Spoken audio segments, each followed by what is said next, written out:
Hello everyone and welcome back to Dragalia Foundry, a fan channel where everything Dragalia Lost can be found. I hope you all had a good past week in Dragalia Lost. It's been a while since I uploaded a new video, so I wanted to go ahead and take a look at the Mercurial Gauntlet. I haven't made too many videos about this mode, especially after its release a while back, several years back in fact, but we now know that the game is coming to an end soon, and the mid-month point came and went yesterday with no new levels added to the gauntlet, so I think we're safely at the end with level 80 of the Mercurial Gauntlet available in all elements. So I wanted to upload this video just to check in with y'all, see how things are going. We got a new showcase in Dragalia Lost, we have the Sands of Revelation event running again, and also just to share my approach for each of these different elemental clears. So I'm going to start off with the element that I thought was the easiest to clear, and we'll work our way to the hardest. So personally for me, the Flame Gauntlet, where you use a water team, was the easiest. Of course, had to throw Pietro on my team here, but really this team is centered around Mitsuba and her ability to apply critical damage buffs to the entire team and have really good SP gain for shared skills, which is going to allow her to repeatedly cast defensive buffs, and everybody else on my team has the capacity to take advantage of those with the critical damage double buff Wormprints, either Feline Hospitality or Super Soaking Androids. You're going to see this come up a lot. It's one very common tactic for high-level Mercurial Gauntlet play, and with these level 80 maps taking a full 3 minutes and 30 seconds, the other tactic that I think is pretty common is going to be exploiting dragon transformation. There are some really powerful dragons in Dragalia Lost now, which is a pretty big change from the early levels of Mercurial Gauntlet, where you had less time to really ramp up and take advantage, and also just the early days of Dragalia Lost as a whole. There was a point in time in the game when actually transforming into a dragon was a DPS loss, and nowadays there are some really strong dragons, such as Gala Ciela, who you'll see we take advantage of in this clear. Now this is going to be a pretty close one, but Pietro's kind of just tanking my team here. He does not have very good DPS, nor great utility whatsoever, so although I've included him because he's the channel mascot, he's not really helping here, and by far, this type of setup is going to be optimized if you're slotting in a Karina in place of Pietro, or any other adventurer who can scale very well with buffs. So Xander would also apply there. You could even go with Lapis, or any other high DPS adventurer would also work well. You could throw in a Catherine, a Lara Noah. There are lots of good adventurers in the water elements, including Valerio, who I decided to include on this team and only recently got his Mana Spiral that powered him up significantly. But the other way you could go about this, if you want to focus more on Dragon Transformation, is to take advantage of Gala Ciela in combination with Xainfried. That could also be very, very effective for this. I'm sure Lazri, Gala Emil would also work pretty well here. Gala Mascula. Some other sword adventures could probably be used, like Summer Ieyasu, or you could try Cause Bog with Summer Julieta or Summer Celiera. So there are quite a few options in the water element that would be fine. I think Tiki can probably be put to good use on a team as well. Maybe even Origa, our recent free unit.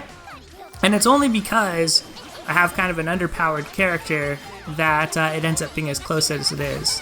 But this was a pretty fun one. I really enjoyed Mercurial Gauntlet when it first came out, just for the problem-solving aspect that it presented to the game of trying to build a team comp to successfully deal as much damage as you could within the given time frame and around the parameters of the boss.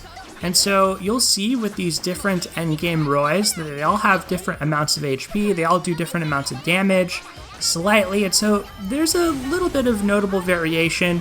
With level 80 and some of the higher levels, you also are locked within one element, so that's another consideration that wasn't the case in the early levels of this. But all in all, I think it was a solid mode for what it was. It didn't end up being the most exciting, but I wanted to share these anyway just because it's kind of our last look at Mercurial Gauntlet. So there you go, that was the Flame Mercurial Gauntlet down with my water team. As I said, throw in Karina instead of Pietro, you'll probably be good there. At the beginning of the segment, I shared my builds on screen. Now we're going to take a look at the Light Mercurial Gauntlet where we're using Shadow Adventurers. And for this one, I am also using a double buff centric team. I have Patya here as my buffer. And I'm mainly going to be powering up and controlling Yaten. Yaten is an amazing adventure for this with his Mana Spiral. He also is able to provide all the healing that the team needs. I have Galazethia, and then finally I have Delphi to debuff the boss and also apply poison. That's going to help with my damage as well with some Poison Punisher. But all my adventurers have the double buff setup with both strength double buff and critical damage double buff. And I also went ahead and threw on some of the creeping corrosion prints on them, just because one of the variables that can affect these late game Mercurial Gauntlet clears is your access to Kaleidoscape worm prints. Having really good Kaleidoscape worm prints can definitely affect your choice of team composition, favoring certain characters over others that are of similar power level, but just because, say you maybe have the plus 20% strength worm print or something like that, that's going to make it a lot easier to build one of the characters in an optimal way. Well, my Kaleidoscape prints aren't the greatest. Water, which we just did, are probably the best for me. My water element worm prints in the Kaleidoscape have multiple strength prints there. But for the Shadow element, I don't necessarily have a lot of great strength worm prints. So instead, what I'm counting on here is those creeping corrosion prints, because they give a flat amount of strength and HP, and we're taking so little damage from this Roy with all our defensive buffs and debuffs on the boss, and the healing that Yaten provides is more than enough, so I'm safely able to run those. They give me more HP, and they're going to increase my strength of all my characters, especially some of these characters that I'm not necessarily confident can keep up a combo. Maybe they can, maybe they can't, haven't tested the AI that well, and I should say that none of these clears are super optimal or anything like that. This is sort of just what worked for me, and I didn't spend a lot of time min-maxing or trying to get the lowest time possible, but as you can see, it's still quite effective, and Yaten honestly surprised me. I hadn't had a chance to play him much since he got his Mana Spiral, but he really impressed me. Of course, if you prefer, you could also use Gala Alex as an alternative to Yaten, and she's going to do a ton of damage during break. That's also very good. I think that you could probably use Nedrick too, although I haven't tested him for this per se. Yukimura is probably another adventurer that you could use, but might take her a little while to get to her powerful state, although I think she'd probably be fine in a team comp like this. I know Suzanka got a Spiral fairly recently, so maybe you could throw her in here. Alberius is another strong Shadow Adventure, but I don't know that he actually is super well suited to this. Maybe you could do kind of like a Dragon Transformation style strategy with him, perhaps. Other than that, there are a lot of good Shadow Adventures, but a lot of times their strength comes from the utility they bring, and you really don't need a lot of utility against Roy. You don't have to dispel him, you don't have to do a whole lot, so unlike with Kayan, where dispel was super critical, and that's like the most important thing you need to bring, this is pretty much just the damage check. And I know it was fun in the earlier days, where we got to use more like low HP characters to take this on. I remember Natalie being like a super popular character to take on Roy.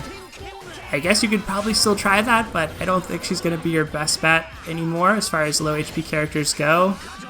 There are some other characters that could probably fill in and provide some extra utility, but Delphi's going to be the best poison enabler and I think best debuffer as well. I'd be curious to see if there are some alternate strategies here instead of this double buff strategy, because this one does feel kind of like you're cheesing it with the minimal amount of damage that you take. But nevertheless, it was enough to get the clear for me.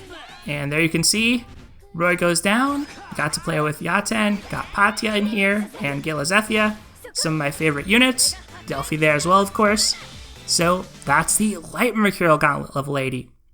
So next up, I think we're going to take a look at the Wind Mercurial Gauntlet level 80. So I'm going to bring out my Flame team, and this one was really, really close, but part of the reason for that was I kind of just wanted to use Nadine on my team. I also felt like, of course, had to bring Cerise. She was there on the water team as well, just some of my favorite adventures in the game, so that's why I wanted to include them. Wyrmprints, definitely not min-maxed in any way, kind of just threw the Broken Punisher on there. for lack of consideration of what else to include. But in all these teams, I do have a pretty good selection of dragons, even if my Wyrmprints aren't the greatest, so that's also helping carry. And what I found with this team was the combination of Gala Leonidas with some high hit count characters and his Chain Co ability is very effective in order to enable you to spam dragon transformation.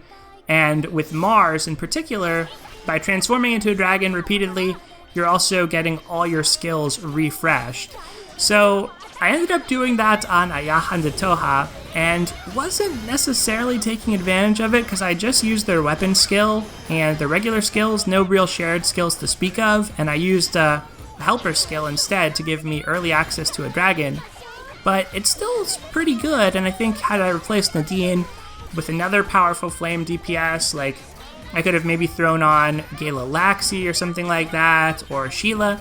Sheila is a really amazing new unit.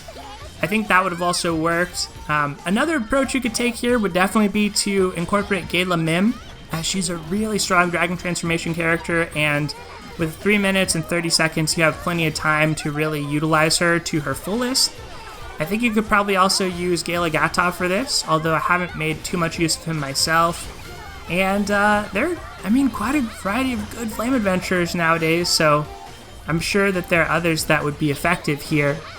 At a time, or for a time rather, or maybe at a time too, but I wanted to clear with Rhea, with Incognito Nefaria, and I found that including both her and Nadine on the team, my damage was just too low. I was not really making any progress, so she ended up being the sacrifice that got made to incorporate Leonidas and just enable that dragon transformation engine that is so powerful. I am happy I was able to get both Nadine and Cerise in though, and Cerise is another one of these characters who's come such a long way with her Mana Spiral. It's really satisfying that she's finally a good adventurer in a way. She's always been a good adventurer for some content, but incidentally, by the time I actually got her, with that long saga to summon her, well, her time had kind of come and gone for the content she was really good at. So she was really good for the original High Dragon Trials, but you also needed to have appropriate dragons to be able to keep her alive. And I never really had her when that content was relevant, so by the time I got her, I wasn't really using her for a whole lot. So it was fun to incorporate her into this, even though she wasn't the adventurer that I ended up controlling. Just decided to make it easy on myself and stick with the Ayaha and the Toha. I haven't tried too many alternatives for this one, but I think this was one of the earlier level 80s that released. And so another thing that could push you over the top if you're struggling with this one is to think about maybe trying some of the primal dragon weapons. I think the choice is a lot closer for this type of content because there's no Curse of Nihility, and that's one bridge that thankfully never got crossed with Roy, is incorporating Curse of Nihility into the Mercurial Gauntlet. But because of that, your Agito buffs on your weapons are not going to be dispelled or removed in any way or negated by Curse of Nihility. So there is the consideration to just keep those Agito weapons, and I think it's going to depend on the element where that's preferred or optimal, because I know for some elements, if the second skill is a buff, the AI will try to use it and try to swap back. But I think for like the flame element, since it's a heal, maybe they still use it, but maybe not. I'm not sure how much of a window is after they get hit. Maybe they do heal. But I don't have any of the primal dragon weapons built up yet. So for that one, at least for Primal Brunhilde, so for that one I was just using the Agito weapons and they served me just fine. So that's one worth testing if you happen to have all those built up already. I'm still working on farming those up. We were able to clear with just 1 second left. I still don't think it's the hardest though, definitely had a slightly weaker adventure on my team. So now we have the Shadow Mercurial Gauntlet and I'm using my light element team. This one, I have to say my builds are kind of all over the place, so I wouldn't necessarily recommend adopting or following these. I'm using a kind of funny dragon on Bonforge Zethia also, in the form of Summercat Sith, but I don't have Elysium. That's probably the dragon I would next want to use, so I just decided to try it, and I had success with this same team using Peony instead for earlier levels. So I thought I would try out Bonforge Zethia since she's new to the game and see how well Xena had improved with her Mana Spiral too. And she is really good. Xena, that is. Zethia, probably really good too, but I wasn't necessarily out here trying to min-max her or do anything super special with her. So I kind of just let her do her thing. And the real focus on this one, and why I think it's one of the harder ones to clear, is that my team comp and strategy is heavily dependent on me having Chronos Nyx. And so it's not necessarily hard from an execution standpoint, but if you don't have Chronos Nyx, I think that you're going to have to think of some really different strategies for this. And maybe you have Gala Elysium, unlike me, and you're able to do things that way.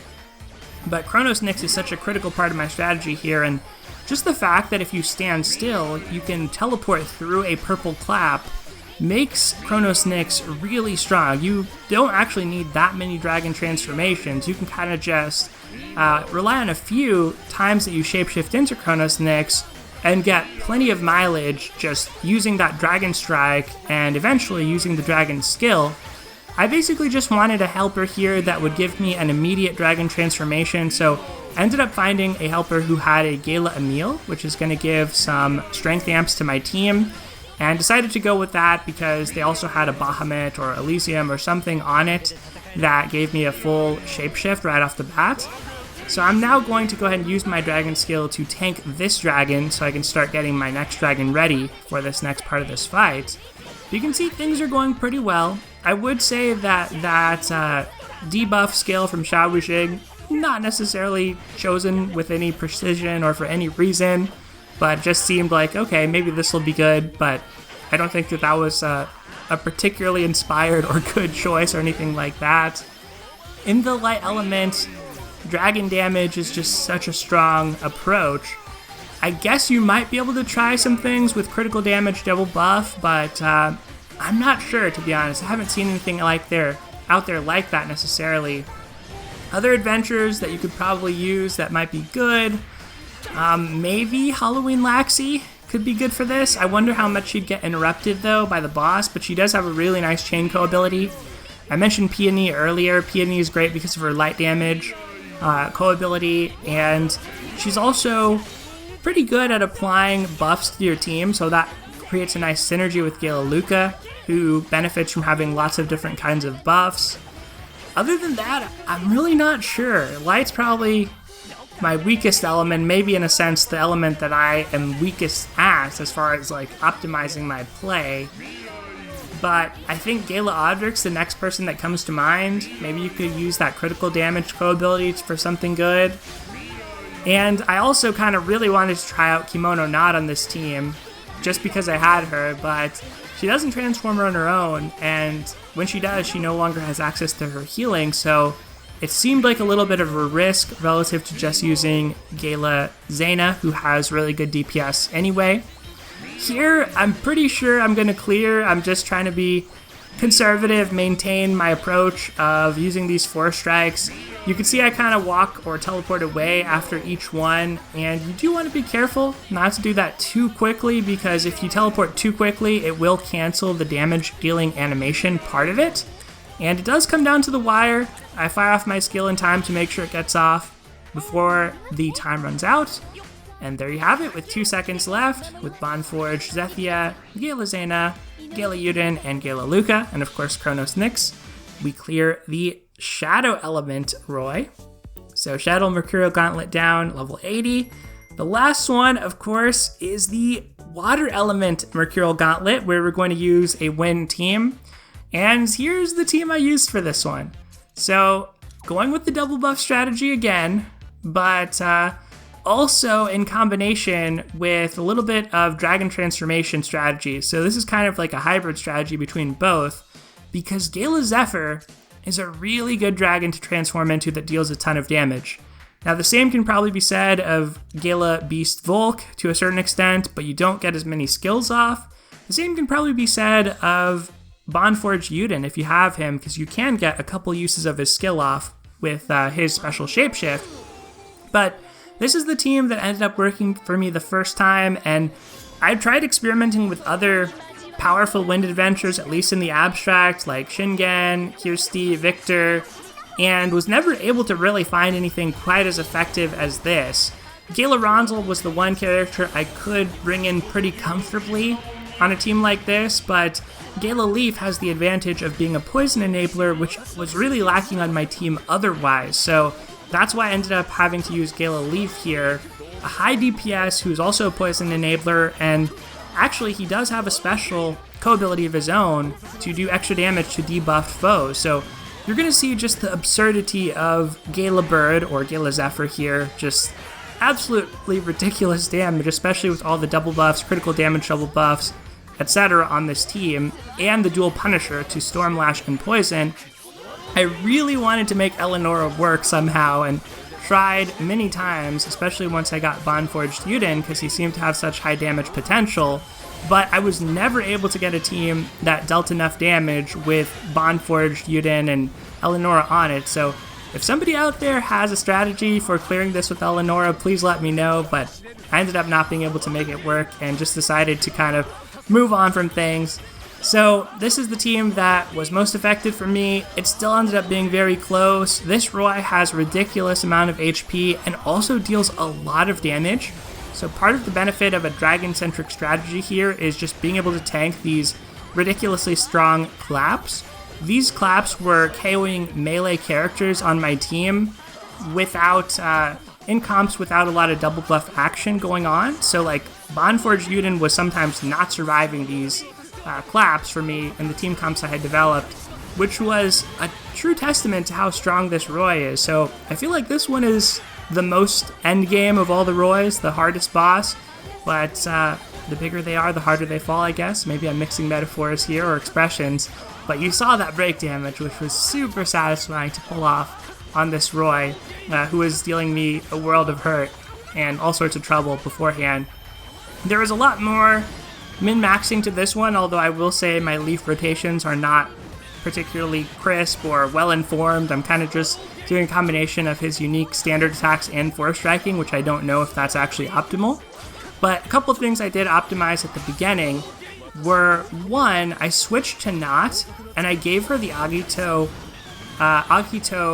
weapon because she's going to stay in her big Not form for most of the fight, and I wanted to use that Agito skill before she transformed because she wouldn't use it again after that. And you can see I have my Agito weapon on Leaf as well, since I'm controlling him and can make sure he's not going to switch back. I think I switched back one time when I'm a little afraid I'm going to die toward the end of the battle, but other than that, as you can see there, other than that, I'm really not toggling it on and off, so I'm hopefully not losing a lot of damage by doing that. Incidentally, he also gets some double buffs from it, so it's not too bad. But those are just a couple things I did. Then I switched back to Zaimfried and fired off that Midgardsormr 0 debuff as well toward the start of the fight, so that was important to remember. But that is pretty much going to do it for today, everybody. That's the last level 80 Mercurial Gauntlet that I cleared. That was the hardest in my opinion. Hopefully this video has given you some ideas and taken you down memory lane for this content. That is going to do it for today though, everyone. So thank you as always for watching. Take care, and I'll see you next time.